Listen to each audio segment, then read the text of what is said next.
अर्जुन के द्वारा लक्ष्य भेद, द्रोण का ग्रास से छुटकारा और अर्जुन को ब्रह्मशिर नामक अस्त्र की प्राप्ति।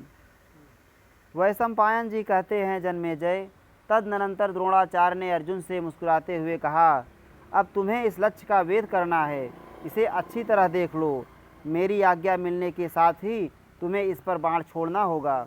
बेटा, धनुष तान कर खड़े हो जाओ और 2 घड़ी मेरे आदेश की प्रतीक्षा करो। उनके ऐसा कहने पर अर्जुन ने धनुष को इस प्रकार खींचा कि वह मंडलाकार गोल प्रतीत होने लगा।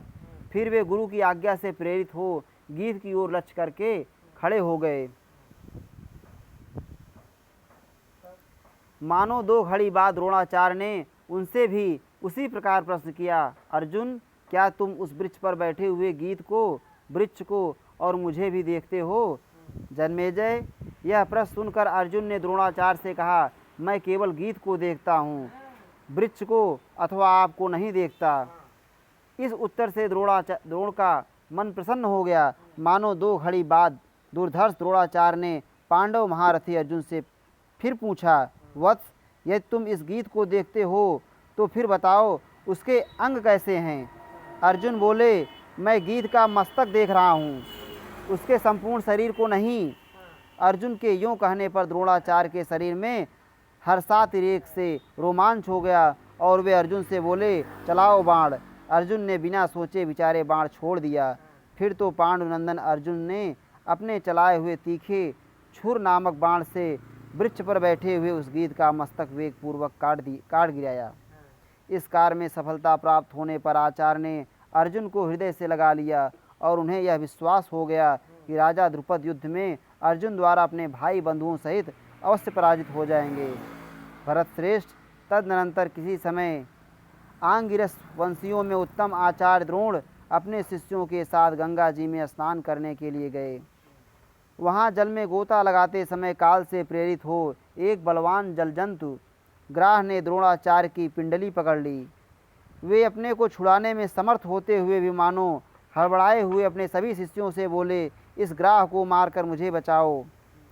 उनके इस आदेश के साथ ही बीभत्सु अर्जुन ने 5 अमोघ एवं तीखे बाणों द्वारा पानी में डूबे हुए उस ग्राह पर प्रहार किया, परंतु दूसरे राजकुमार हक्के बक्के से होकर अपने अपने स्थान पर ही खड़े रह गए। अर्जुन को तत्काल कार्य में तत्पर देख द्रोणाचार्य ने उन्हें अपने सब शिष्यों से बढ़कर माना और उस समय वे उन पर बहुत प्रसन्न हुए। अर्जुन के बाणों से ग्राह के टुकड़े टुकड़े हो गए और वह महात्मा द्रोण की पिंडली छोड़कर मर गया।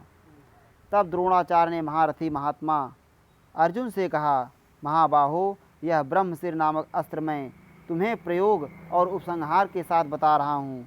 यह सब अस्त्रों से बढ़कर है तथा इसे धारण करना भी अत्यंत कठिन है। तुम इसे ग्रहण करो। मनुष्यों पर तुम्हें इस अस्त्र का प्रयोग किसी भी दशा में नहीं करना चाहिए। यदि किसी अल्प तेज वाले पुरुष पर इसे चलाया गया तो यह उसके साथ ही समस्त संसार को भस्म कर सकता है। तात, यह अस्त्र तीनों लोकों में असाधारण बताया गया है। तुम मन और इंद्रियों को संयम में रखकर इस अस्त्र को धारण करो और मेरी यह बात सुनो।